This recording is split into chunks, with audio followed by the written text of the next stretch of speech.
আপনি বলবেন যে বাংলাদেশে ইসলাম প্রতিষ্ঠা হয়ে যাবে, ইসলামী খেলাফা কায়েম হয়ে যাবে, সম্ভব নয়। আজকে যদি আপনি আমাকে বাংলাদেশের প্রধানমন্ত্রী করে দেন, আজকে ইরানের কি অবস্থা দেখেন। আমি বাংলাদেশের ক্ষমতায় গিয়ে যদি বলি বাংলাদেশ শতভাগ ইসলামী আইন বাস্তবায়ন করে দিলাম, কালকে ভারত এবং আমেরিকা মিলে অর্থনৈতিক বয়কট দিবে বাংলাদেশকে, যেমন ইরানকে দিয়ে রেখেছে। তাহলে ইরানের মানুষ মিছিল করতেছে কেন? আপনিও মিছিল করবেন কেন? অর্থনৈতিক বয়কট দেওয়ার পর ডলার আসবে না, গার্মেন্টস বন্ধ হয়ে যাবে। তাহলে গাইবান্ধার মানুষ খাবে কি? গাইবান্ধার মানুষ এখন যেই জীবনযাত্রায় অভ্যস্ত, এই মানের জীবনযাত্রা থাকবে না। বিদ্যুৎ আছে, বিদ্যুৎ থাকবে না, অল্প থাকবে, যাবে আসবে। যে কয়েকজনের বাড়িতে এসি চলছে আর এসি চালাতে পারবে না, যে কয়েকজন ফ্রিজ আছে ওরা চালাতে পারবে না। তাহলে জীবনযাত্রার মান কমে যাবে।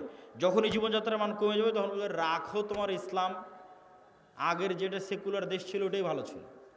কখন বলবে না রাখো তোমার ইসলাম? যখন ওই আসহাবুল উখদুদের মতো ইমান হবে, দেখতে পাবে আর এটা তো জান্নাত, এটা তো জাহান্নাম, এটা যেদিন দেখতে পাবে।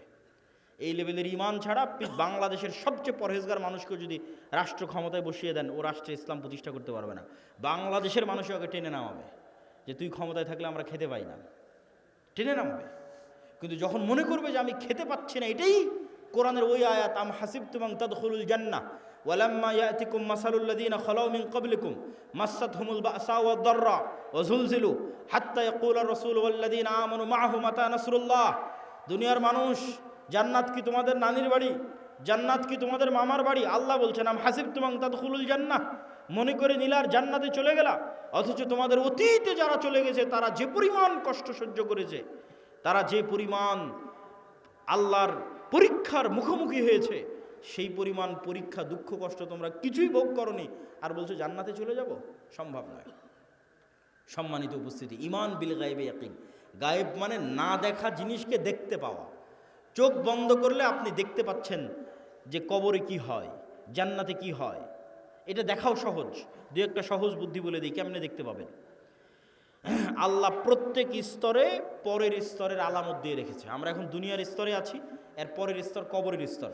তো প্রত্যেক দিন দুনিয়াতে আমরা কবর দেখতে পাই, আল্লাহ দেখার ব্যবস্থা করে দিয়েছে। সেটা হচ্ছে ঘুম। আপনি যখন ঘুমাতে যান তখন দোয়া পড়েন, আল্লাহুম্মা বিইসমিকা আমুতু ওয়া আহইয়া।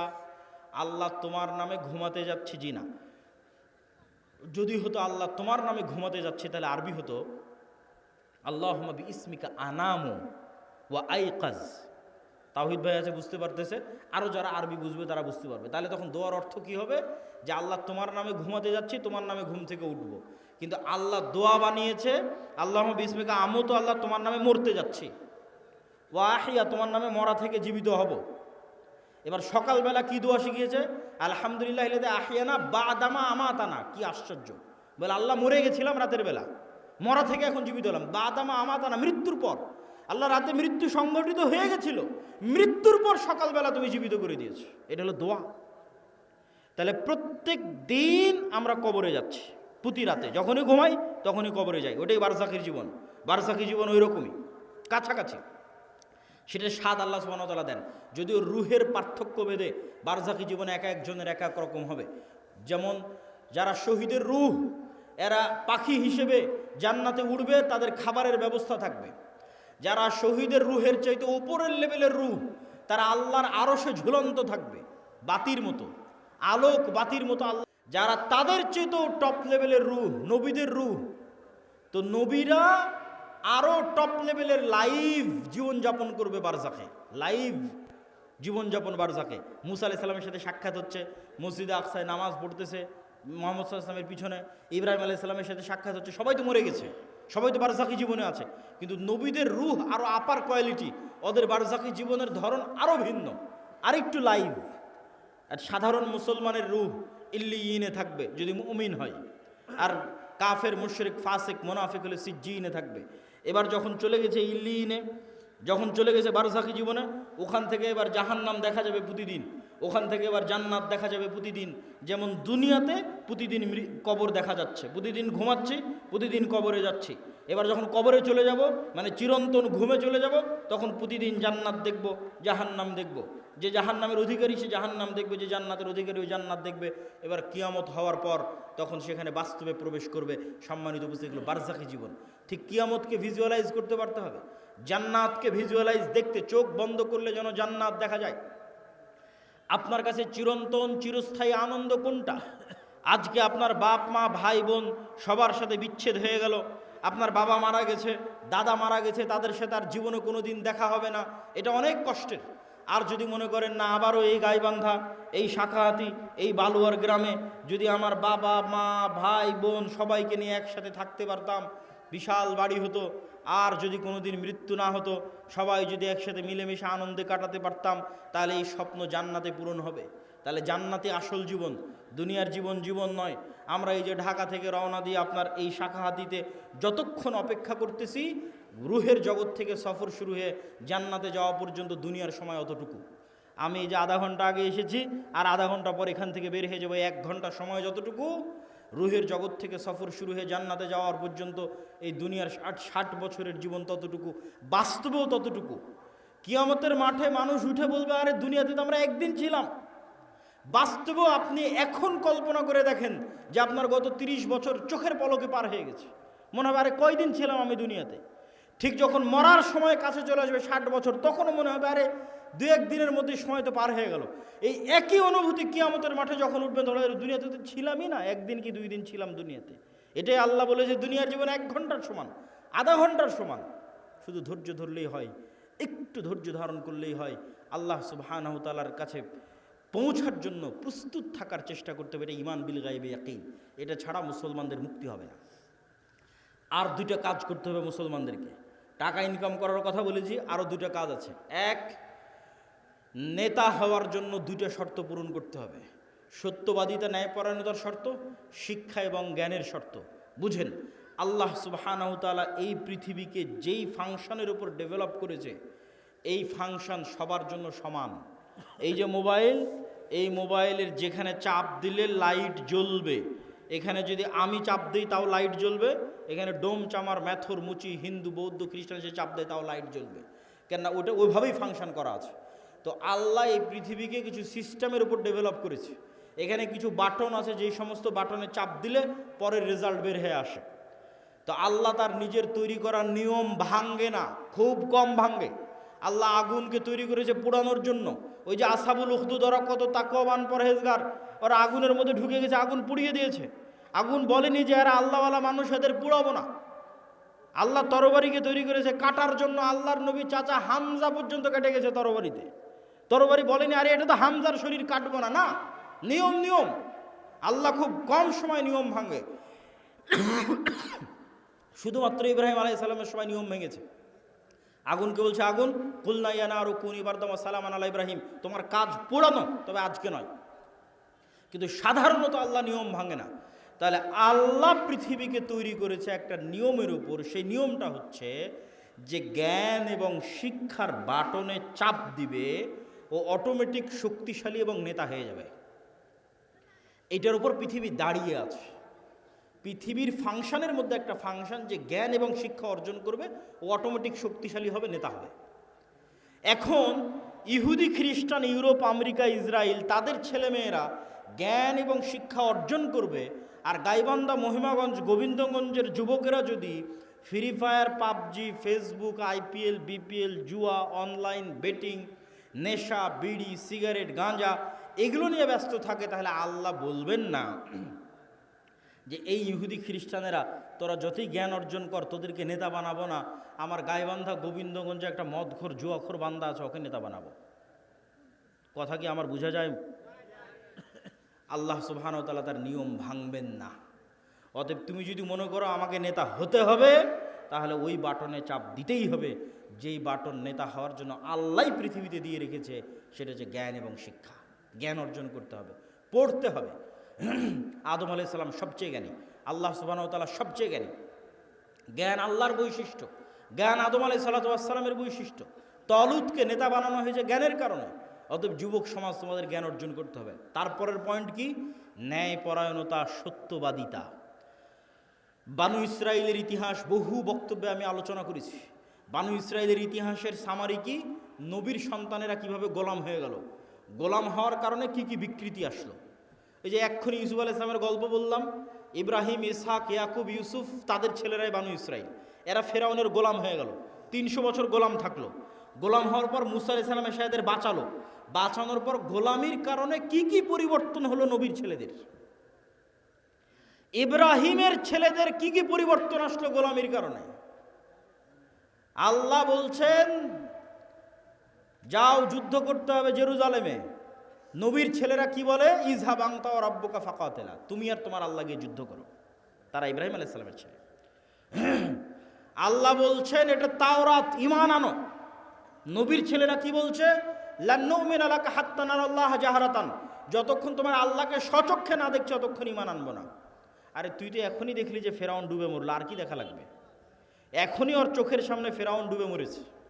ফেরাউন ওদের উপর জুলুম করতো, সমুদ্র ফেড়ে রাস্তা তৈরি হয়ে গেছে। এরা এখন এসে বলে যে আল্লাহকে না দেখলেই ঈমান আনবো না। তাহলে কেমনে নবীর ছেলেদের স্বভাব এরকম হয়ে গেল? আল্লাহ বললেন আসমান থেকে খাবার আসবে মান্না এবং সালোয়া। মান্না সালোয়া কি? মাশরুম। যেই মাশরুমের 1 কেজির দাম 4 থেকে 5 লক্ষ টাকা আজকের বাজারে। আর বিশেষ এক প্রকার কোয়েল পাখির মতো ছোট সুস্বাদু পাখির গোস্ত জান্নাত থেকে আসতো। তারা বলল লান নাসবিরা আলা তুআমিন ওয়াহিদ, এই এক খাবার প্রত্যেক দিন ভালো লাগে না মুসা, তোমার আল্লাহকে বলো এই মরুভূমির বালুর মধ্যে পেঁয়াজ রসুন বের করে দিতে, ডাল চাউল বের করে দিতে মরুভূমির বালুর মধ্যে। আল্লাহ বললেন মরুভূমির বালুতে হবে না, জেরুজালেম ফিলিস্তিন আছে, যুদ্ধ করে বিজয় করো। এদের যখন যুদ্ধ করে বিজয় করলো না, এদের উপর গজব আসলো 40 বছরের। শুধু নবীর ছেলেদের অবস্থা দেখেন, গোলামির কারণে কীরকম হয়ে গেছে তাদের অবস্থা। 40 বছর পাগলের মতো ঘোরার পর ইউশা বিন নুনের হাতে তওবা ইস্তেগফার করে এরা যুদ্ধ করেছে। লম্বা ঘটনা। আল্লাহ সূর্য থামিয়ে দিয়ে বিজয় দিয়েছে। এবার আল্লাহ বলছে শোনো, তোমাদের বিজয় দিলাম, তোমরা জেরুজালেমে প্রবেশ করার সময় মুখে বলবা হিত্তাতুন নাগফির লাকুম, আর মাথা দিবা সামনে, নিচু করবা, সিজদা অবস্থায় যাবা। হিত্তাতুন হিব্রু ভাষা, মানে আল্লাহ মাফ করে দাও, আস্তাগফিরুল্লাহ।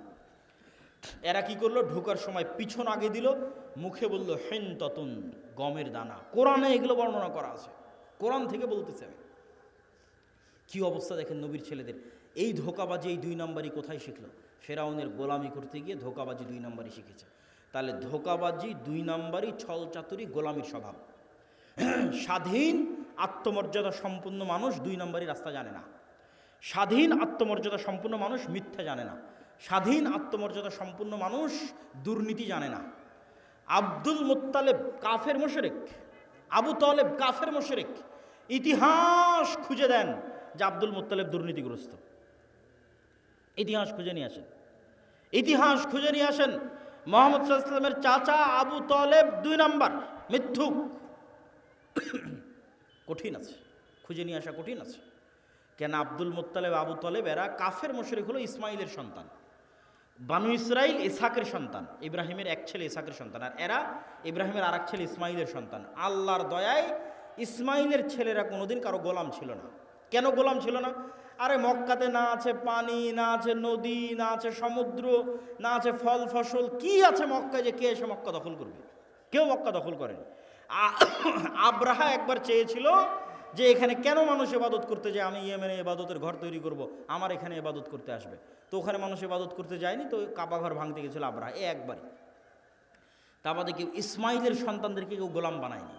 এই জন্য ইসমাইলের সন্তানেরা অধিকাংশই, 2-1 জনের কথা বলা যাবে না, অধিকাংশই জন্মগত মিথ্যা ধোঁকা জানত না। তাহলে কি দাঁড়ালো? বানু ইসরাইলের সামারি আর মুহাম্মদ সাল্লাল্লাহু আলাইহি ওয়াসাল্লামের বাপ দাদা আর বানু ইসমাইল, ইসমাইলের সন্তানের সামারি। যে গোলামি করে, গোলামি থেকে কি স্বভাব আসে? দুর্নীতি, 2 নম্বরই, ধোঁকাবাজি, মিথ্যা। আর যে নেতা, যে নেতৃত্ব দিবে, সে মিথ্যা জানে না, সে দুর্নীতি জানে না, সে 2 নম্বরই জানে না, সে ধোঁকাবাজি জানে না। এবার চলে আসেন আমাদের কাছে। ব্রিটিশেরা দেখলো, আমেরিকা দেখলো যে মুসলমানেরা যদি একবার সত্য বলা শিখে যায়, মুসলমানেরা যদি একবার ন্যায় প্রতিষ্ঠা করা শিখে যায়, তাহলে তো পৃথিবীতে আমাদের থাকার জায়গা হবে না। তাহলে মুসলমানদের এমন সিস্টেমের মধ্যে ফেলে দাও যেন ওরা কোনো দিন সত্য বলা শিখতেই না পারে। মুসলমানদের একটা নেতাও যেন সত্যবাদী, ন্যায়পরায়ণ না হয়। তাহলে কি দিতে হবে? গণতন্ত্র। কেমনে গণতন্ত্র? কেমনে গোলাম তৈরি করে? গণতন্ত্র এমন এক সিস্টেম যেখানে এক দলের নেতা আর এক দলের নেতার বিরুদ্ধে বলবে তো বলবেই, একই আসনের মনোনয়ন প্রার্থী একই দলের, আর বাকি মনোনয়ন প্রার্থীগুলোর বিরুদ্ধে যদি 2 নম্বরই না করে, মিথ্যা না বলে, টাকা পয়সার লেনদেন না করে, লিয়াজু লবি মেনটেন না করে, তাহলে মনোনয়নই নিয়ে আসতে পারবে না। বাস্তব মাঠের পরীক্ষা।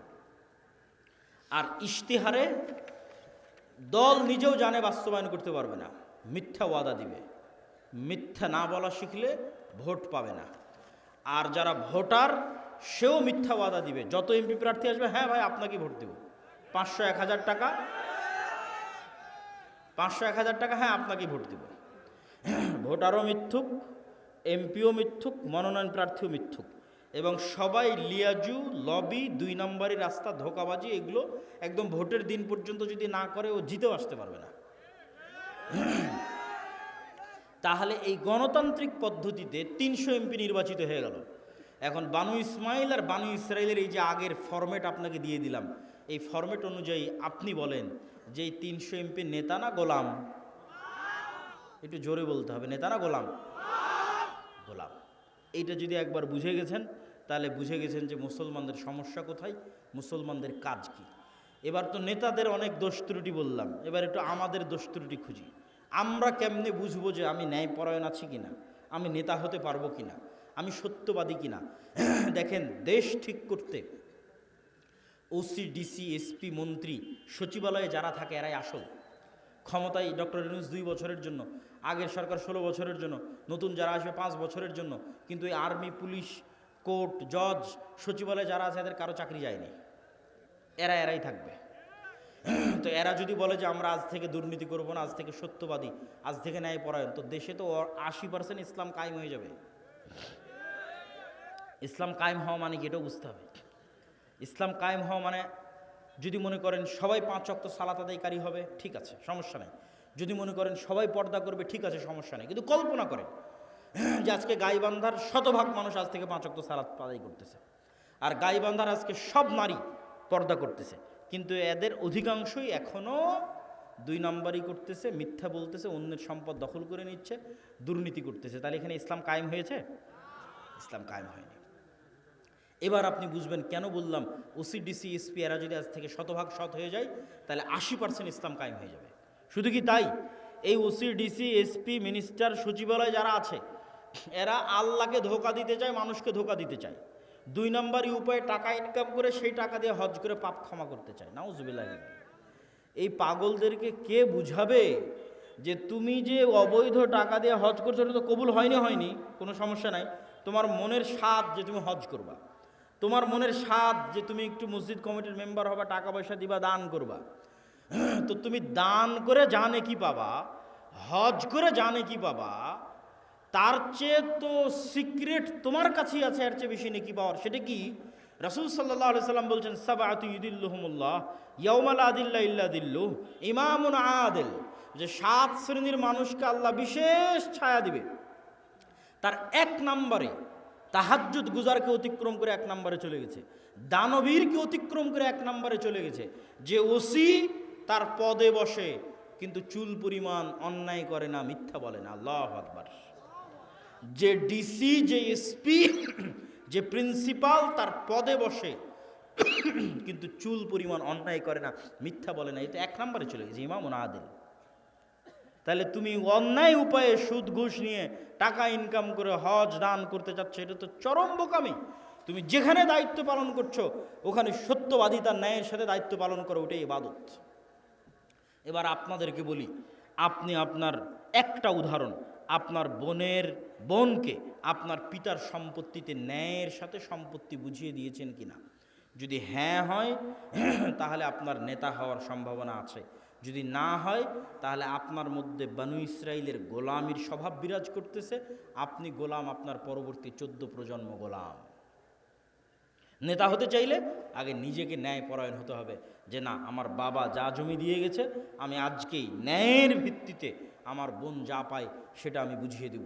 আমি কি আমার স্ত্রীর সাথে ন্যায় করি, আমি কি আমার বাপ মায়ের সাথে ন্যায় করি, আমি কি আমার ছেলে মেয়ের সাথে ন্যায় করি। এইভাবে যখন ন্যায় প্রতিষ্ঠার চ্যালেঞ্জে আন্দোলন তৈরি হবে যে আমরা ন্যায় প্রতিষ্ঠা করব সমাজের রুট লেভেল থেকে টপ লেভেল পর্যন্ত, এমনি রাষ্ট্রে ইসলাম কায়েম হয়ে যাবে, 80% ইসলাম কায়েম হয়ে যাবে, এবং এরাই নেতা হবে। এখান থেকে নেতৃত্বের শুরু হবে। ওসমান হাদি, যাকে গুলি করে হত্যা করা হয়েছে, সে নির্বাচিত কোনো এমপিও নয়, সে বড় কোনো দলের নেতাও নয়, তার কোনো লাখ লাখ কর্মী বাহিনীও নাই, তাহলে তাকে গুলি করে হত্যা করা হলো কেন? এইটার ক্ষমতা, এটা দেখে আপনি বুঝবেন যে সত্যবাদিতার ন্যায়পরায়ণতার ক্ষমতা কী। সত্যবাদিতা এবং ন্যায়পরায়ণতা থাকলে মানুষ যে আসল নেতা হয়, মানুষ যে প্রকৃত নেতা হয়, তার প্রমাণ হচ্ছে ওসমান হাদি। এই রকম যুবক লাগবে। আজকের বক্তব্যে যতগুলো পয়েন্ট তুলে ধরেছি, একটা একটা করে পয়েন্ট আপনারা মিলান। 1 নাম্বার, যার ঈমান বিল গায়বে ইয়াকিন আছে। 2 নাম্বার, যার শতভাগ তাওহীদ আছে। 3 নাম্বার, যে টাকা পয়সায় গরিব ফকির নয়, ব্যবসায়ী। 4 নাম্বার, যে জ্ঞানে ভালো জ্ঞান, উচ্চ ডিগ্রি জ্ঞান অর্জন করে এসেছে। 5 নাম্বার, যে সত্যবাদী ন্যায়পরায়ণ, জ্ঞানকে বিক্রি করে না, টাকাকে অন্যায় উপায়ে লাগায় না। এই রকম যদি 500 যুবকও তৈরি হয়, তাহলে এই 500 যুবকই বিপ্লব তৈরি করে ফেলতে পারবে, শুধু বাংলাদেশে নয়, সারা পৃথিবীতে। ইনশাআল্লাহ বলেন ইনশাআল্লাহ। তবে হ্যাঁ, এই রকম যুবকদের উপর বিপদ নেমে আসবে, যেমন আসহাবে কাহাফের উপর বিপদ নেমে এসেছিল। বাঁচার রাস্তা, তার জন্য 2টা সিক্রেট থিওরি বলে আজকের বক্তব্য শেষ করব। 2টে আল্লাহর সাহায্য পাওয়ার মাধ্যম। আল্লাহর সাহায্য ছাড়া বিজয় হয়নি, হবে না, হয়নি, হবে না। আল্লাহর সাহায্য লাগবে। আল্লাহর সাহায্য পাওয়ার 1 নম্বর উপায় সালাত, 2 নম্বর উপায় জিকির। সালাত কি? আজকে এখানে বসে বক্তব্য দিচ্ছি, আমেরিকায় বসে মানুষ লাইভ দেখতেছে, ইংল্যান্ডে বসে লাইভ দেখতেছে, ঢাকায় বসে লাইভ দেখতেছে। তো এই যে ইন্টারনেটের মাধ্যমে, মোবাইলের মাধ্যমে 1000 কিলোমিটার দূর থেকে আমার সাথে তারা লাইভ কানেক্টেড হয়েছে। অনলাইন কোর্সে জুম অ্যাপের মধ্যে, গুগল মিটের মধ্যে পাসওয়ার্ড দিয়ে যখন 1000 কিলোমিটার দূরে থাকা ছাত্র 1000 কিলোমিটার দূরে থাকা শিক্ষকের সাথে কানেক্টেড হয় লাইভে এবং ক্লাস নেয়, মুখোমুখি হয়। সালাত এমন এক প্রযুক্তি যা 7 আসমানে থাকা, আরশে থাকা, রব্বুল আলামিনের সাথে জমিনে থাকা আল্লাহর সৃষ্টি মানুষের মধ্যে লাইভ কানেক্টেড করে দেয় সালাত। আল্লাহু আকবার। আমি আল্লাহর নবীর হাদিস আপনাদের সহজবোধ্য করে অনুবাদ করলাম। হাদিস আল্লাহর নবীর, যে বান্দা যখন সালাতে দাঁড়ায় তখন আল্লাহ সুবহানাহু ওয়া তাআলা বান্দার মুখোমুখি হয়ে যায়। বান্দার চোখ যখন সিজদার দিকে থাকে, কলব যখন কানেক্টেড থাকে, তখন বান্দার সাথে আল্লাহ সুবহানাহু ওয়া তাআলা মুখোমুখি। এই সালাত আমার এবং আপনার বাঁচার রাস্তা। সালাত ছাড়া বাঁচার রাস্তা নেই। সালাত নাই, আল্লাহর গন্তির মধ্যে নাই, আল্লাহর কাউন্টের মধ্যে নাই, আল্লাহর খাতার মধ্যে নাই, আল্লাহর গণনার মধ্যে নাই। কে আপনি? আল্লাহ সুবহানাহু ওয়া তাআলা আপনাকে চেনে না। আপনি কিসের তাকবীর দেন, কিসের মিছিল মিটিং করেন, কিসের ভোট দেন, আল্লাহ সুবহানাহু ওয়া তাআলার গণনার মধ্যে আপনি নাই। তখনই গন্তির মধ্যে ঢুকবেন যখন আপনি 5 ওয়াক্ত সালাতে উপস্থিত হবেন। 5 ওয়াক্ত সালাত ছাড়া মুসলমানের বাঁচার কোনো রাস্তা নাই। সকল বিপদে আপদে মুসলমানের আসমানি মদদের দরকার, আসমানি সহযোগিতার দরকার। এই জন্য সূর্যগ্রহণে সালাত, চন্দ্রগ্রহণে সালাত, বৃষ্টি নাই সালাত, যে কোনো বিপদ আপদে সালাত। কেন? এটা একটা টেকনোলজি, এটা একটা প্রযুক্তি, যা দিয়ে জমিনে থেকে 7 আসমানে থাকা রব্বুল আলামিনের সাথে লাইভ কানেক্টেড হওয়া যায়। সম্মানিত বুঝি 2 নম্বর জিকির। জিকির কেন পাওয়ারফুল এটা বলে আজকের বক্তব্য শেষ করে দেব, উঠিয়েন না, খুব গুরুত্বপূর্ণ। সব শেষ পয়েন্ট কিন্তু সবচেয়ে গুরুত্বপূর্ণ। জিকির কেন পাওয়ারফুল? সাউন্ড এবং শব্দ পাওয়ারফুল, এইটা আমরা বুঝি না। আজকের আধুনিক সভ্যতা টিকে আছে ইন্টারনেটের উপর। এই ইন্টারনেট টিকে আছে কিসের উপর? আলোর মধ্যে দিয়ে ডাটা ট্রান্সফার হয়, এটার উপর। আমি কথা বলতেছি, এটা আলোর মধ্যে দিয়ে মোবাইল হয়ে, নেটওয়ার্ক হয়ে, টাওয়ার হয়ে চলে যাচ্ছে আমেরিকাতে। আলোর মধ্যে দিয়ে, আলোর মধ্যে দিয়ে আমার ভিডিও চলে যাচ্ছে, আলোর মধ্যে ডাটা ট্রান্সফার হয়। এটার উপর আজকের সভ্যতা দাঁড়িয়ে আছে। আর পৃথিবীর সবচেয়ে উন্নত প্রযুক্তির সভ্যতা হচ্ছে শব্দভিত্তিক, আওয়াজ ভিত্তিক, যেটার জ্ঞান আজকের বিজ্ঞানীদের নাই। কিছু জ্ঞান সুলাইমান আলাইহিস সালামের ছিল। সেটা কি? আজকে এখানে যদি কোনো চাইনিজ বসে থাকে, ও শুধু আমার আওয়াজই শুনতে পাবে। আওয়াজ কি বলছে, আওয়াজ, শব্দ। এখানে যদি এখন একটা চাইনিজ বসে বক্তব্য দেয়, তাহলে আপনি খালি আওয়াজ শুনতে পাবেন, কিছু বুঝতে পারবেন না। তাহলে আমি আলটিমেটলি একটা আওয়াজ উচ্চারণ করতেছি, যেটা আপনি বুঝেন, কিন্তু আরেকজনের কাছে এটা শুধুই আওয়াজ, আর কিছু না। তাহলে ওই পাখি, ওই গরু, ওই ছাগল, এই পিঁপড়া অবশ্যই আওয়াজের একটা ফরম্যাট আছে, যে ফরম্যাট উচ্চারণ করলেও বুঝবে। আওয়াজের একটা ফরম্যাট আমি এখন উচ্চারণ করছি, আপনি বুঝতেছেন। আর একটা ফরম্যাট কি? মাই নেম ইজ আব্দুল্লাহ, এটা আরেকটা ফরম্যাট আওয়াজের। আর একটা ফরম্যাট কি? আনা আব্দুল্লাহ, এটা আরেকটা ফরম্যাট। শুধু আওয়াজ, ফরম্যাট চেঞ্জ হচ্ছে, আরবি, বাংলা, ইংরেজি।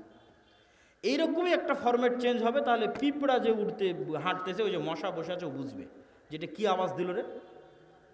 মশা তুমি উড়ো, তো ও বুঝতে পারবে, উড়ে চলে যাবে। ওই আওয়াজটা আমি জানি না, এই আওয়াজটা সুলাইমান আলাইহিস সালাম জানতেন, আল্লাহ দিয়েছিলেন। তাহলে আওয়াজ সবচেয়ে টপ লেভেলের প্রযুক্তি, যার উপর দিয়ে প্রযুক্তি হয় না।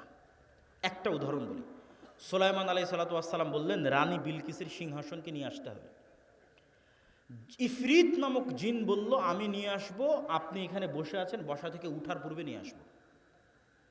সুলাইমান আলাইহিস সালামের পছন্দ হয়নি। আল্লাযী ইনদাহু ইলমুম মিনাল কিতাব, সে বলল, আরেকজন বলল, চোখের পলক পড়ার পূর্বে নিয়ে আসবো।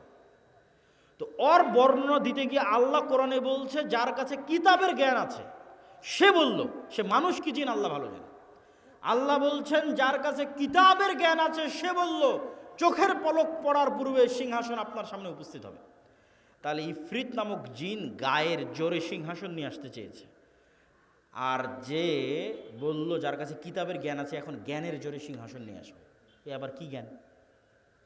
কোরআনের ধারা বিবরণী তাই বলছে, জ্ঞানের জন্য। অনেক মুফাসসির লিখেছেন যে তার কাছে লাউহে মাহফুজের বিশেষ জিকির সাউন্ড, আল্লাহর বিশেষ জিকিরের জ্ঞান তার ছিল, যে জিকির উচ্চারণের মাধ্যমে চোখের পলকে রানী বিলকিসের সিংহাসন সুলাইমান আলাইহিস সালাতু ওয়াস সালামের দরবারে উপস্থিত হয়ে গেছে। জিকির যে পাওয়ারফুল, শব্দ যে পাওয়ারফুল, তার আরও 3টে উদাহরণ দেন। আল্লাহ আসমান জমিন সব কিছু ধ্বংস করে কিয়ামত কায়েম করবে ইসরাফিলের বাঁশির আওয়াজে, শব্দ দিয়ে। শব্দ সব চূর্ণ বিচূর্ণ হয়ে যাবে, সব মানুষ মরে গেছে, ফেরেশতা মরে গেছে, সব শেষ, এবার নতুন করে সবাইকে জীবিত করা হবে। তখনও ইসরাফিলকে তৈরি করে ইসরাফিলের বাঁশির আওয়াজ দিয়ে সবকে কবর থেকে উঠানো হবে, আওয়াজ, সাউন্ড। 3 নম্বর দলিল, যেটিতে বক্তব্য শেষ করে দেব, আল্লাহ সুবহানাহু ওয়া তাআলা বলছেন, ইউসাব্বিহু লিল্লাহি মা ফিস সামাওয়াতি ওয়া মা ফিল আরজ, আসমান এবং জমিন এবং তার মধ্যে যা কিছু আছে, এই পোস্টার এটাও আওয়াজ করে তাসবিহ পাঠ করতেছে, এই টিস্যু এটাও আওয়াজ করে তাসবিহ পাঠ করতেছে, গায়ের জামা, উপরের প্যান্ডেল, নিচের মাটি, লাইট, ক্যামেরা যা আছে সব আওয়াজ করে তাসবিহ পাঠ করতেছে। সে আওয়াজ আমি শুনতেছি না, যেমন পিঁপড়ার চলার আওয়াজ আমি শুনতে পাই না, কিন্তু পিঁপড়ার চলার আওয়াজ 10 কিলোমিটার দূরে থাকা হাতিও শুনতে পাবে, আমি শুনতে পাই না। তাহলে এই সবগুলো থেকে তাসবিহ বের হচ্ছে। শুধু কি এটাই না, রাসূল সাল্লাল্লাহু আলাইহি সাল্লাম বলছেন, এরা শুধু তাসবিহ বলতেছে না, এরা তাসবিহ বুঝে। কিভাবে? মুয়াজ্জিন যখন আজান দেয়, তখন মুয়াজ্জিনের আজান যতদূর পর্যন্ত যায় ততদূর পর্যন্ত জীব জন্তু, জড়বস্তু, জড় পদার্থ, কীট পতঙ্গ, পঙ্গপাল যা আছে সব মুয়াজ্জিনের আজান বুঝে ওই আজানের পক্ষে কিয়ামতের মাঠে সাক্ষী দিবে। আল্লাহু আকবার। তাহলে পুরো পৃথিবীটাই টিকে আছে তাসবিহের উপর, পুরো পৃথিবীটাই টিকে আছে জিকিরের উপর। আপনি চোখ বন্ধ করলে যখন এটা দেখতে পাবেন, যখন এটা বুঝতে পারবেন, তখন বুঝবেন জিকির কত পাওয়ারফুল। তাহলে বলেন সালাতের চেয়েও পাওয়ারফুল? জি না, কথা ওটা নয়, সালাতও জিকির। আল্লাহ কোরআনে বলছেন, আকিমিস সালাত লিযিকরি, সালাত পড়ো জিকিরের জন্য। আসলে 24 ঘন্টা আল্লাহর জিকির করা উচিত, কিন্তু 24 ঘন্টা তো তোমরা পারো না, শয়তান তোমাদের পিছে লেগে থাকে। তো অন্তত 5 বার তো আল্লাহকে স্মরণ করো 24 ঘন্টার মধ্যে, এটা ফরজ। এটা যদি না করো তাহলে তোমার সাথে আল্লাহর কোনো সম্পর্ক নেই, মা সালাম। যে কলব দিনে রাতে 24 ঘন্টায় 5 বার আল্লাহকে স্মরণ করতে পারে না, ওর সাথে আল্লাহর কোনো সম্পর্ক নেই। আল্লাহকে স্মরণ করার জন্য সালাত নির্ধারিত ফরম্যাটে দেওয়া আছে, আরও বেশি মজবুত, আরও বেশি পাওয়ারফুল করার জন্য। পুরো সালাতের প্রত্যেক ফরম্যাটে জিকির আছে। যখন আমরা কোরআন পড়ি তখন জিকির। কোরআন কি জিকির? যদি বুঝেন যে আল্লাহর আওয়াজ, আল্লাহর সাউন্ড, যদি বুঝেন আওয়াজ এবং সাউন্ড পাওয়ারফুল, তাহলে একটু কল্পনা করেন কোরআন এটা কার আওয়াজ, এটা কার সাউন্ড? আল্লাহর। জিবরাইল আলাইহিস সালাতু ওয়াস সালাম আল্লাহ সুবহানাহু ওয়া তাআলার নিকট থেকে, লাউহে মাহফুজ থেকে, জিবরাইল আলাইহিস সালাতু ওয়াস সালামের নিকট থেকে মুহাম্মদ সাল্লাল্লাহু আলাইহি ওয়াসাল্লাম। এই জন্য তাজবিদের গুরুত্ব আছে। আপনার কোরআন পড়াটা যেন এমন হয় যেমন ভাই মুহাম্মদ সাল্লাল্লাহু আলাইহি ওয়াসাল্লাম পড়তেন। তাহলে মুহাম্মদ সাল্লাল্লাহু আলাইহি ওয়াসাল্লামের পড়াটা জিবরাইলের মতো, জিবরাইলের পড়াটা আল্লাহ সুবহানাহু ওয়া তাআলার মতো, আল্লাহর আওয়াজ। আল্লাহু আকবার, আল্লাহু আকবার। মুসা আলাইহিস সালাতু ওয়াস সালামের লাঠির চেয়ে পাওয়ারফুল জিনিস মুসলমানদের কাছে আছে, সেটা হচ্ছে আল্লাহর আওয়াজ, আল্লাহর শব্দ। এই জন্য এটা সর্বশ্রেষ্ঠ জিকির। আফজালুজ জিকির তিলাওয়াতুল কোরআন। সম্মানিত উপস্থিতি, তাহলে কি দিয়ে আপনি বাঁচবেন?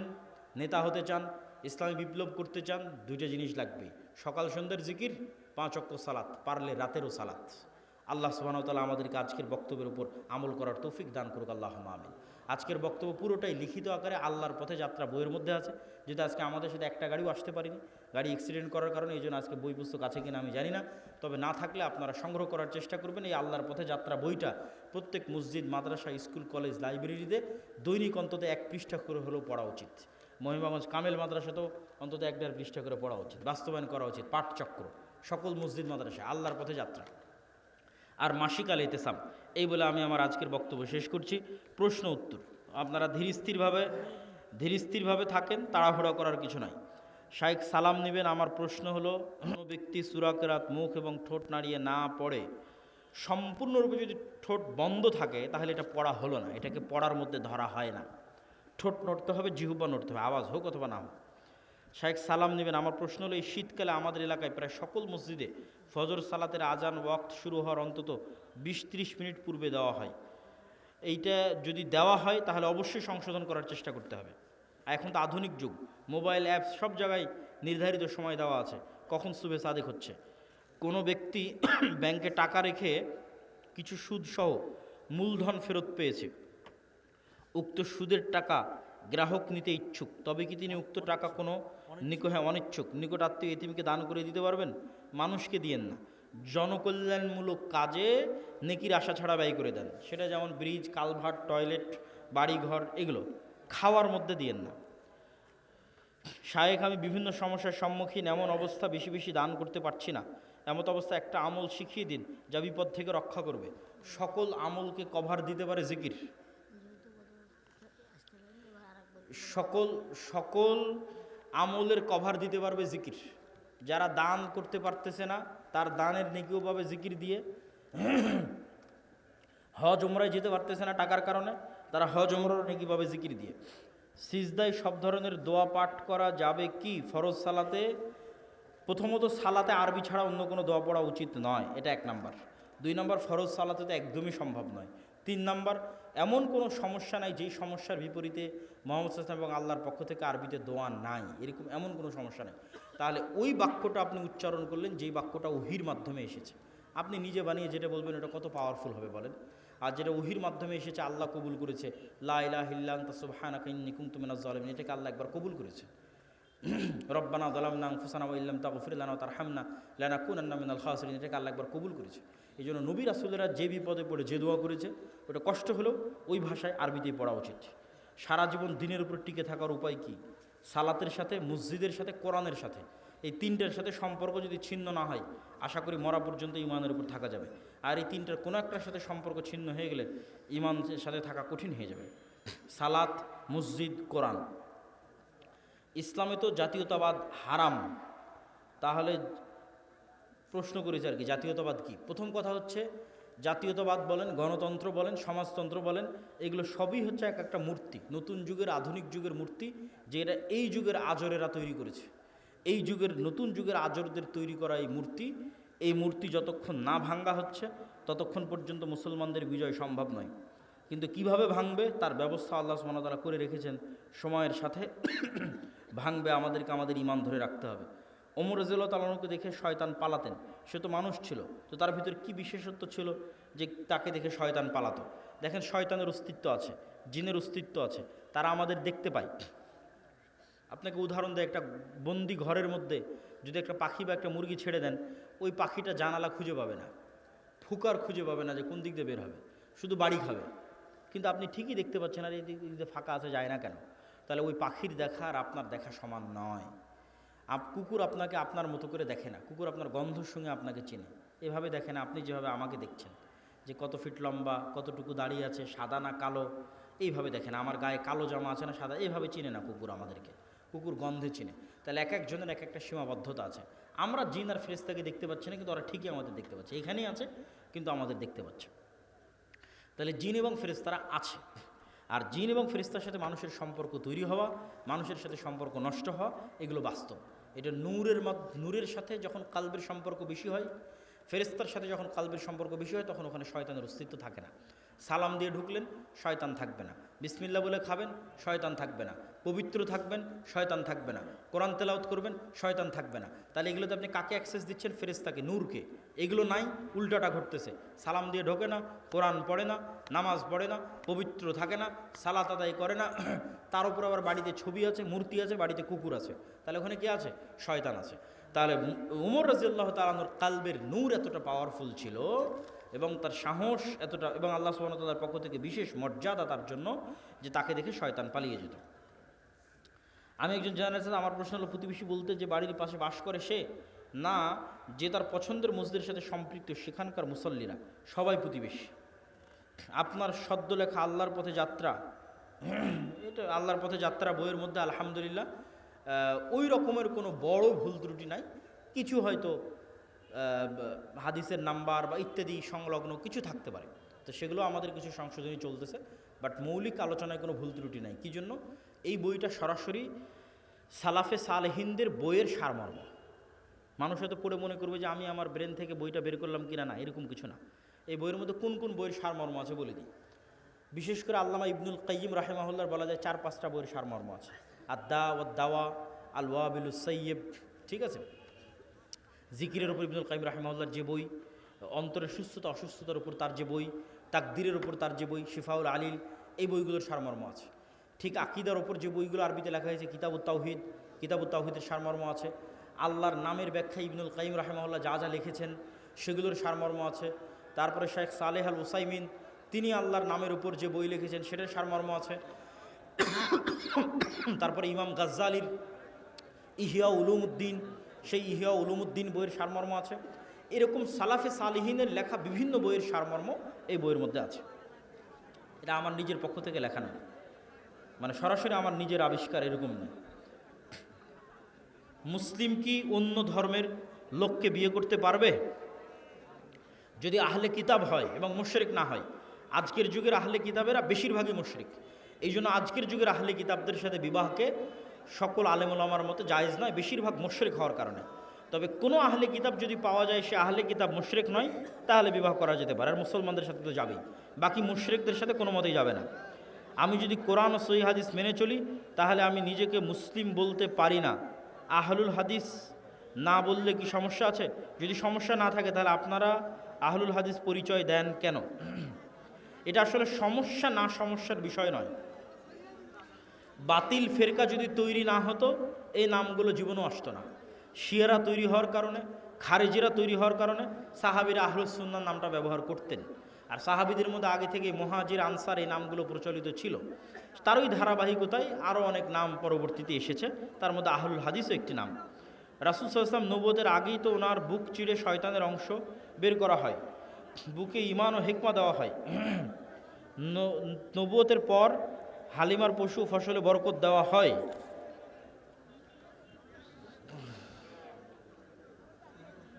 পাগল কি প্রশ্ন করেছে? আল্লাহ সুবহানাহু ওয়া তাআলা যাকে ইচ্ছা সঠিক পথের দাওয়াত দেন। ছেলে মেয়ে বিয়ের বয়স হয়েছে কিন্তু বিবাহ দিচ্ছে না, তাতে করণীয় কি? প্রথম কথা হচ্ছে বিবাহ করার সক্ষমতা অর্জন করতে হবে।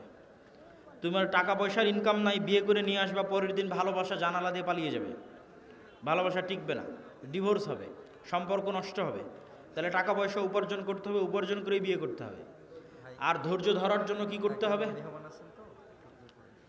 হ্যাঁ দাদা এখনই দাও, হ্যাঁ এখনই দাও, প্রশ্ন তো চালাবো নি পরে, প্রশ্ন তো অনেক, শেষ করতে তো সময় লাগবে। বলে দিস বক্তব্যের মধ্যে বলেছি। তাহলে কি প্রশ্ন তো এখন রাখবো?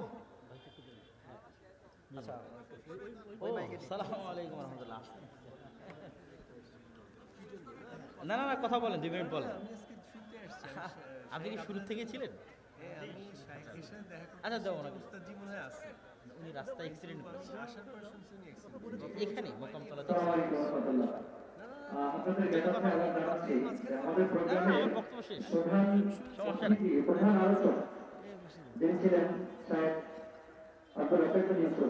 তিনি আসার জন্য অলরেডি আমাদের মোকান্তরে পর্যন্ত আসছিলেন। আব্দুল্লাহ ভাইয়ের বক্তব্য যেটা শুনলেন, তিনি মোকান্তরে এসে একটা বড় ধরনের অ্যাক্সিডেন্ট করেছেন। তো আল্লাহর রহমতে তিনি স্বাভাবিক আঘাতপ্রাপ্ত হলেও সুস্থ আছেন এবং আসলে বক্তৃতা দেওয়ার মতো অবস্থানে তিনি ছিলেন না, এই জন্য তিনি রেস্টে আছেন এবং আজকের মতো তিনি আমাদের মাহফিলে আসতে পারেননি। তো আমাদের একজন মেহমান আছে যিনি ভাই হিসেবে যারা স্বাধীন কায়দা লিখবেন, তিনি আপনাদের সামনে কিছুক্ষণ কথা বলবেন, আপনারা একটু শুনে ধৈর্য সহকারে শুনবেন। জি প্রধান আলোচকের পরে আলোচনা চলে না। না না না কোনো সমস্যা নেই, আমি তো আলোচনা শেষ করে ফেলেছি। প্রশ্ন উত্তর তো আমি তো জানি না যে আপনি আসছেন, খেয়াল করি, খেয়াল করলে তো আরো আগে ছেড়ে দিত। আপনার দাঁড়াননি কেন সবগুলো? একটু বসেন, আপনারা একটু বসেন।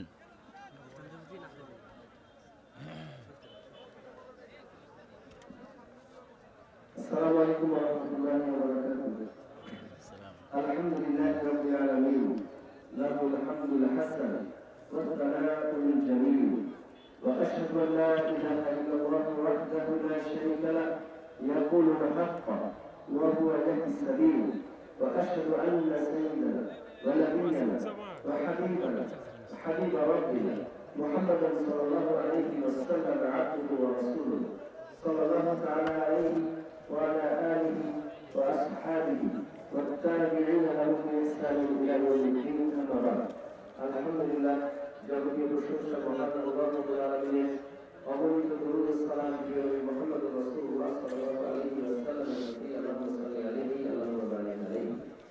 আমি শুধু ভূমিকায় গেলাম না, আমি আসলে আজকে এখানে একটা প্রোগ্রামে এসেছিলাম, ফুটবল খেলার প্রোগ্রাম ছিল। তখন আমি আগে থেকে জানতাম যে আজকে প্রোগ্রাম আছে, স্মরণ ছিল না। এখানে যাওয়ার সময় শুনলাম যে শেখ আব্দুল রাজ্জাক মুস্তাফিজুল্লাহ ওনার আজকে গত বছরের প্রোগ্রামটা ছিল এখানে, সেবারও আসার সুযোগ হয়েছিল। এবারও এই প্রোগ্রাম, কিন্তু গতবার শেখ অসুস্থ থাকে আসতে পারেনি। তো ভাবলাম যে এবার কিন্তু দেখা হবে, আমি এখান থেকে আবার গোবিন্দগঞ্জ ফিরে গিয়ে আবার আসলাম, ওর সাথে দেখা হবে ইনশাআল্লাহ। তো আসলে তাকদীর যেটা, এসে শুনলাম যে শেখ অ্যাক্সিডেন্ট করেছেন এবং এখন আলহামদুলিল্লাহ সুস্থ আছেন। এবং সর্বশেষ ওনার সাথে আমার এইবারটা হাদিস সফরে দেখা হয়েছিল আলহামদুলিল্লাহ। এবং এমন একটা সময় মানে আরাফাত মাঠে, মানে উনি একটা জায়গায় উপর দিয়ে চাদর টানিয়ে ওখানে বসে দোয়া করছিলেন এবং এই আসরের পরের সময় দাঁড়িয়ে দোয়া করছিলেন। তো ওই সময় দেখা যাচ্ছে গিয়ে কথা বললাম, দোয়া করলেন। তো ভেবেছিলাম আজকে এখানে দেখা হবে। তো এই জন্যই একটা আসা, এখানে কিন্তু শ্রোতা হিসেবে আসা, দর্শকের ওখানে ছিলাম, ওনারাই জোর করে ধরে দিয়ে এখানে বসেছিলেন। সবাই তো প্রধান আলোচকের পরে বক্তব্য চলে না, আপনার ক্ষমা করবেন। তো যেহেতু কথা আসছে একটা কথা বলে দিলাম, এই ধরনের মাতৃগুলো যেখানে আমরা তো আসলে রাজনীতি করি, এখন অনেক সমস্যা, অনেক কথা সরাসরি বলা যায় না, বদনামের সমস্যা। একটা জিনিস বলে দেখেন, এটা দাওয়াতের একটা মান, তাই না? আল্লাহ সুবহানাহু ওয়া তাআলা কি বলেছেন? ওয়ামান আহসানু কাওলান মিম্মান দাআ ইলাল্লাহ, তার থেকে উত্তম কথা কার হতে পারে যে আল্লাহ থেকে মানুষকে ডাকে, ওয়া আমিলা সালিহান, এবং নিজেও নেক আমল করে। যাকে আবার শুধু দেখে বসে থাকে, নিজেও করে। এরপরে স্বাভাবিক গতিতে কি কথা আসা কথা যে আল্লাহ থেকে মানুষকে ডাকে, নিজেও নেক আমল করে, সে সফলতা হবে, তার আমল কবুল করা হবে। এই ধরনের কথা তো স্বাভাবিক গতিতে আসে, তাই না? আল্লাহ সুবহানাহু ওয়া তাআলা এই কথা বলেন না, উনি বলেন ওয়াকালা ইন্নানি মিনাল মুসলিমিন, এবং সে বলে আমি মুসলিমদের অন্তর্ভুক্ত। আচ্ছা বলতে পারি যে আল্লাহ থেকে মানুষকে ডাকে, নিজেও নেক আমল করে, তাকে বলা লাগে আমি মুসলিম, বলা লাগে তো মুসলিম জন্যই ডাকে, তাই না? মুসলিম জন্যই নেক আমল করে। আল্লাহ সুবহানাহু ওয়া তাআলা কোনো কিছু কিন্তু লাগবে ফিজুল, মানে অনর্থক বলেন না। আল্লাহ সুবহানাহু ওয়া তাআলা অন্য আয়াতে বলেছেন, যেটা আমাদের আজকের প্রধান আলোচক ছিলেন শেখ আব্দুল রাজ্জাক হাফিজাহুল্লাহ, উনিও বলেন বিভিন্ন মাহফিলে যে ইয়া আইয়ুহাল্লাযীনা আমানু, ওহে যারা আমার দলের লোক, মানে আতিউল্লাহ, আমার দল থেকে বলতেছে কি দলের কথা কিন্তু বলতে এটা বলি, যারা ঈমান আনে তারা আল্লাহর দলের লোক, তাই না? আতিউল্লাহ, আল্লাহ নিঃশর্ত আনুগত্য করো, ওয়া আতিউর রাসূলা, এবং আল্লাহ রাসূলের নিঃশর্ত আনুগত্য করো। স্বাভাবিক গতিতে কি আর তুমি সফল হবে, তকলিফ জান্নাত পাবে, তাই না? আল্লাহ সুবহানাহু ওয়া তাআলা বলেন, আপনি বলেন ওয়ালা তুতিলু আ'মালাকুম, তোমাদের আমলসমূহ বাতিল করে দিও। আল্লাহর আনুগত্য করো, রাসূলের আনুগত্য করো, বাতিল করে দেওয়ার কথাটা একটু কেমন না? বুঝা যাচ্ছে যে আমলে আল্লাহ এবং আল্লাহর রাসূলের আনুগত্য টিকে না, সে আমলটা বাতিল। বিষয় হলো রাসূল সাল্লাল্লাহু আলাইহি ওয়াসাল্লাম বলেন আমিলা আমালান, এই একটা আমল করলো লাইসা আলাইহি আমরুনা, তার উপর আমাদের অনুমোদন ছিল, আমাদের কি আমাকে হোয়াটসঅ্যাপে নক আদেশ নেই, এখন একটা আমল ভাই 5 ভাবে প্রচলিত ভাবে করা যায়। দুইটা প্রচলিত সিস্টেম, সমস্ত ইখতিলাফ সিস্টেম ঘুরে ফিরে দেখা গেল এই দুইটা কোরআন সুন্নাহ অনুযায়ী চলে। বাকি যে তিনটা সিস্টেম, তার একটা আল্লাহ এবং আল্লাহ রাসূলের পুরো আনুগত্য ঠিক আছে। চতুর্থ সিস্টেমটা আল্লাহর আনুগত্য ঠিক আছে, রাসূল সাল্লাল্লাহু আলাইহি ওয়াসাল্লামের আনুগত্য ঠিক আছে। পঞ্চম সিস্টেমটা আল্লাহর আনুগত্য ঠিক আছে, রাসূল সাল্লাল্লাহু আলাইহি ওয়াসাল্লামের আনুগত্য ঠিক আছে। তাহলে বোঝা যাচ্ছে প্রথম দুইটা ঠিক আছে, বাকি দুইটা বাতিল।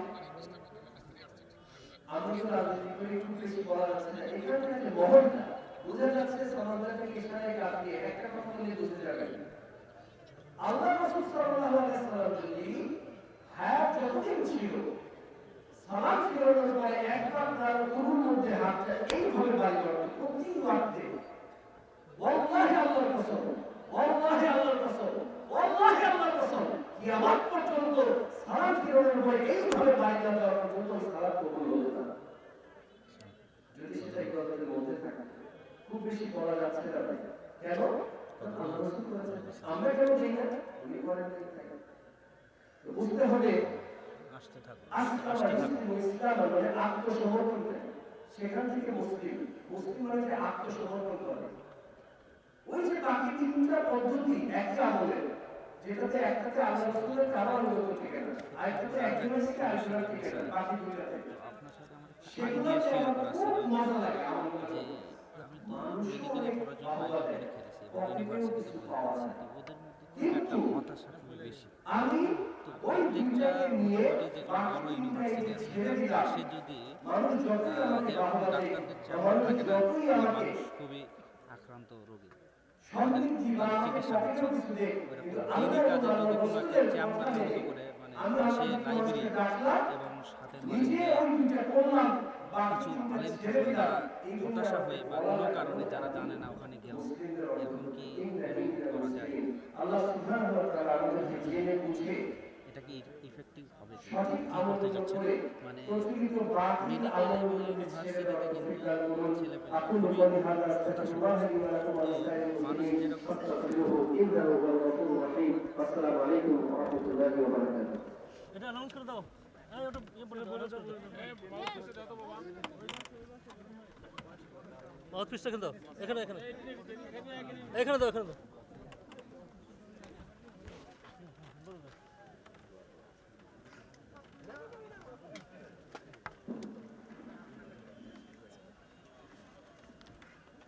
আসসালামু আলাইকুম ওয়া রাহমাতুল্লাহ। শায়েখ আব্দুর রাজ্জাক বিন ইউসুফ কর্তৃক পরিচালিত আজরামিয়া সালাফিয়া অধিভুক্ত প্রতিষ্ঠান মারকাজুল উলুম সালাফিয়া মাদ্রাসা ও এতিমখানার উন্নয়ন করবে 18তম অধিবেশন প্রাক ইসলামী জালসা। ইসলাম